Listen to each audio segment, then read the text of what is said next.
Are you a city person, or are you looking for a way to commute to work and have some fun in your free time? If so, I recommend sticking around because this video and e-bike may be for you. This is the Hovsco HovRanger, one of the newest e-bikes out by Hovsco. And Hovsco is a company with a trusted reputation. This is actually my third e-bike that I've reviewed for them. Now, although their e-bikes don't have a lot of flashy features, they do make solid performing e-bikes that won't break the bank. Also, they have over 100 locations currently where you can not only test ride, but also have maintenance done on their Hovsco products.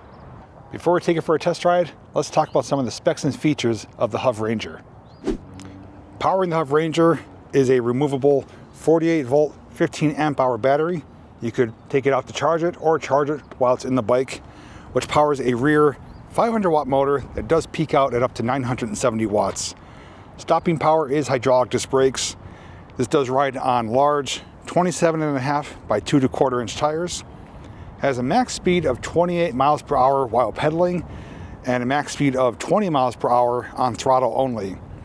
Does get up to estimated range of 60 miles. Of course, that is dependent on the rider's size, the terrain, and pedal assist use. Weighs in at a mere 55 pounds. It's one of the lighter e-bikes I reviewed.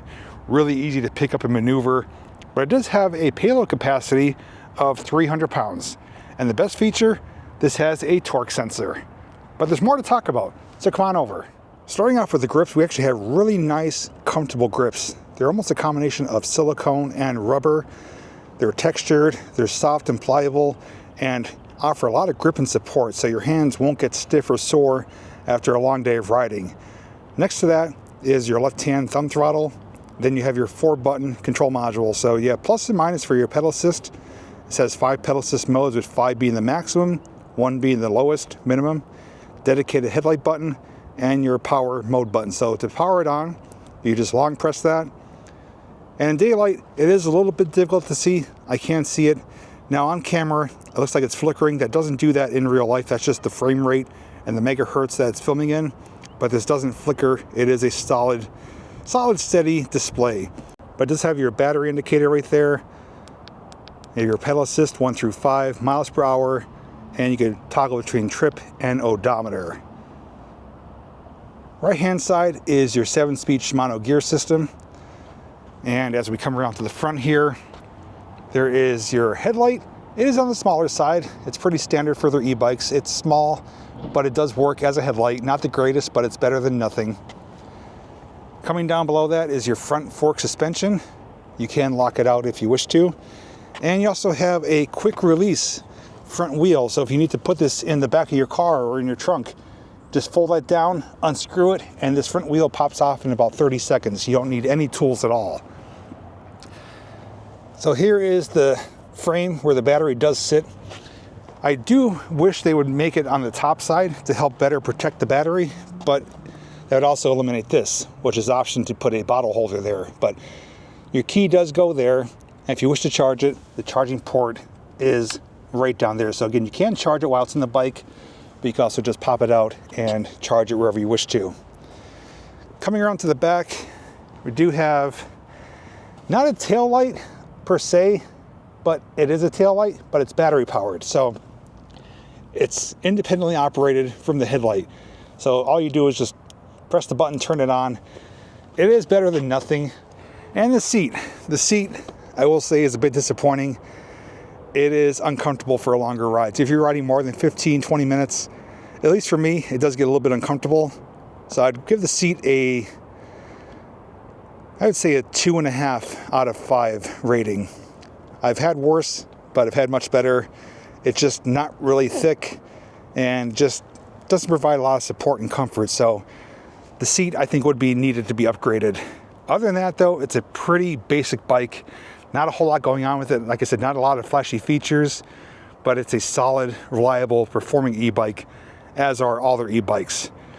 Now that we got that out of the way, it's time to have a little bit of fun. Take it for a test ride, see how it performs. I'll demonstrate the torque sensor, we'll do some top speed runs, and just see how overall it rides as a rather city commuter and leisure bike in the e-bike world.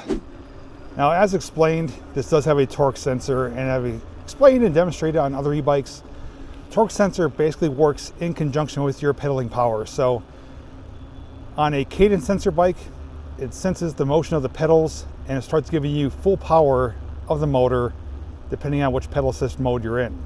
Where on a torque sensor bike, it only gives you power in relation to how hard you're pedaling. So for example, I'm going to put in pedal assist 5 right now, and I'm going to pedal nice and slow, and I'm able to do 6 miles per hour. If I was doing this on a cadence sensor bike in pedal assist 5, I'd be going full speed, full power, because it's sensing the motion of the pedals. Where here, I could maintain and control my speed. So although I'm still in pedal assist 5, I'm going nice and slow, but if I instantly want to increase my speed, all I do is pedal harder, and it instantly gives me more power. Basically, the harder and faster I pedal, the more power it gives me. It's the most realistic feeling to having a traditional e-bike, a non-motorized e-bike. Also gives you a better leg workout too, because you actually are feeling the resistance. It's not just freewheeling, so you actually do get some pushback like you would on a real bike. So that's why I love torque sensor e-bikes. It's a little bit noisy here, because you have ultimate control over it. It's not just going to take off on you and you're not getting any exercise. If you want exercise while having motor assist, a torque sensor bike is the way to go, and this bike does come with it. So we have a pretty flat section. It actually is going uphill slightly, but I think we could do a throttle speed test. So no pedaling, throttle only. Here we go. I'm going to tilt it down so you could hopefully see the speedometer. 10, 15, 19, 20, 21, and then you feel it kind of holding back. So 21 top speed, throttle only. Now, although I'm riding at a slower speed, I'm able to keep this in pedal assist 5 nearly the entire time. I'm not forced to change based on the environment or my speed, because again, I have ultimate control. Whether I'm using throttle or pedaling, I can keep it at whatever speed I want. And right now, just cruising at 10 to 12 miles an hour, pedal assist 5, gear 6, super controllable, manageable. Now this bike is lacking something very important, which I'm going to talk about once we do stop. Like I said, it doesn't have a lot of flashy features, but there are 1 or 2 things I think this bike should have. It should come standard with it. Just cruising through the city now.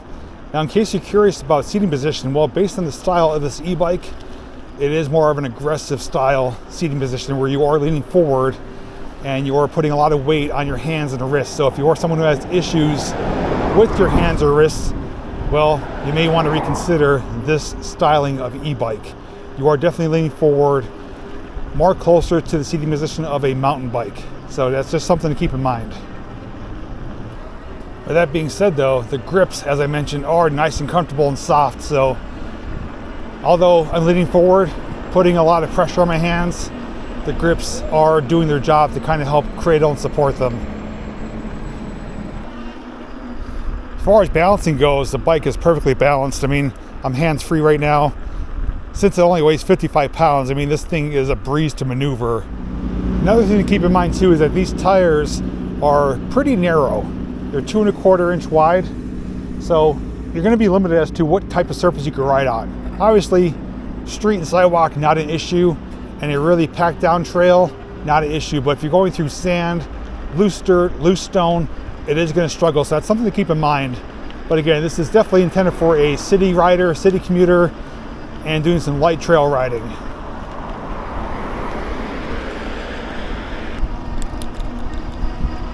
If you want to open up a bit and cruise, still get a leg workout, you definitely can. I'm not freewheeling it. I am pushing on the pedals, and the motor is matching my power.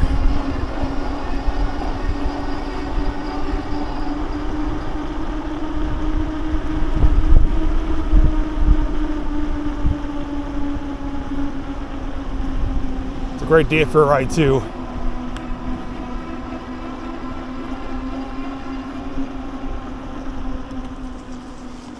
Although these are narrow tires, you can certainly ride on grass if you want to or need to. And if you need to climb some hills, well, torque sensor is going to be your best friend.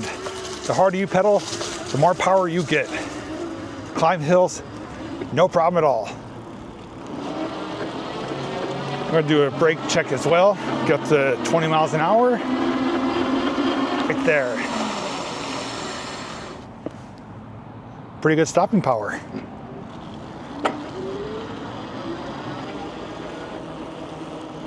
In case you haven't noticed, this bike is just my color too.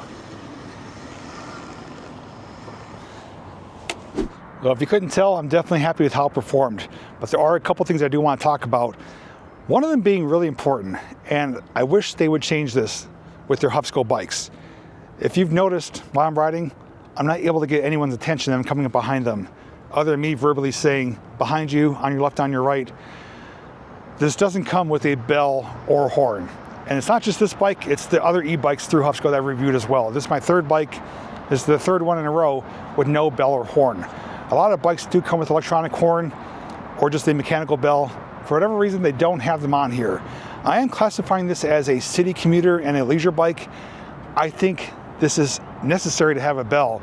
If you're gonna be riding through the city, around walkers, other riders, even in traffic, you need to be able to alert others that you're coming up behind them. So having a bell, I think, should be coming standard on this bike or all their e-bikes, but again, I can only put out the recommendation. It's up to Hovsco to do it. With that being said though, I will put a listing down below in the description. Mechanical bells are really inexpensive and they're super easy to install. So if you want to get one to add on for yourself, that'll solve the problem. I think they're only less than 10 bucks. You can even buy maybe a couple of them if you want to, and you can take care of that situation. The other thing, which is more just a personal recommendation on my part, and it's not just with Hovsco, it's with other brands as well, is the lack of a USB charging port. I think any e-bike with a power source built in should be able to give you a way to charge your phone. So if you're doing longer rides, you want to listen to music, use your GPS for directions, it would be nice to be able to charge your phone. That's just a given for me. Other e-bikes I've reviewed do have charging ports, some others don't. I think it's not hard to implement into the display or the control pad, but again, I can only put out the recommendation of Hovsco. It's up to them to implement it in the future. And honestly, I don't think it would be a huge cost factor either. With that being said, you have heard me mention about this not breaking the bank. And one of the ways we're able to keep the cost down on this bike and all their bikes is not loading it up with a ton of features and accessories. So as you can see, it's pretty much a bare bones bike. You know, it's just a headlight, a battery powered tail light, no fenders, no racks, nothing else. It's a basic, solid, rideable bike. But if you are someone who wants to have a bike with fenders or racks or other accessories, well, they are available through Hovsco for separate purchase, of course, but they don't come standard or included because that helps keep the cost down. You're basically buying the bike at a lower cost, and from there, if you want to upgrade it and add things onto it, you're doing so on your own will. But with this bike offering what it does, especially having the torque sensor, it is a phenomenal performing bike. Although this is not my particular style of bike that I like a more upright position. If you're comfortable with this type of position and putting more weight on your hands and your wrists and having a bike that you can just kind of pick up and go, it's so light compared to my other bikes that I review that this is going to be a no-brainer for you. I think the only thing you'd want to upgrade right away besides a bell is the seat. And again, I will put a link down below for an upgraded seat through Cloud9. I had them on a few of my bikes. They're great seats, they're wide, they're plush, they're cushiony. That would take care of the seating problem. And also, as I mentioned, if you're uncertain about which model bike you would want for yourself, well, Hovsco does have 100+ stores and growing where you could go in person, test drive the different models, and you can also bring your Hovsco bike there to get maintenance done, whether it be tubes, tires, chains, brake pads. A lot of this stuff is simple to do yourself. There's tutorials on YouTube, but if you do want to bring your bike in to get a thorough check over or like a seasonal refresher, there are locations available. If you want to transport this bike, whether on a bike rack or in the back of your SUV or even in your trunk, well, being only 55 pounds with the battery, super light to pick up, take the battery out, it weighs even less, and that quick release rod on the front wheel, pop it off, bike's lighter, smaller, easy to transport, so doesn't really get much easier than that. This is why it's a great city commuter. You could bring it to your job, pop the battery out, even if you want to take the front wheel with you, lock up the frame, and you can charge it up while you're working, come out, go for a leisurely fun ride, and do it all again the next day. With this being my third e-bike that I've reviewed through Hovsco, I do want to thank them once again for reaching out to me and giving me the opportunity to share the HovRanger with all of you. And hopefully by the end of this video now, you know if the HovRanger is possibly the right e-bike for you, especially if you live in a city environment like this. If you do want to compare other e-bikes I reviewed, check the playlist down below. Otherwise, thanks for watching, safe riding, and as always, I'll see you in the next video.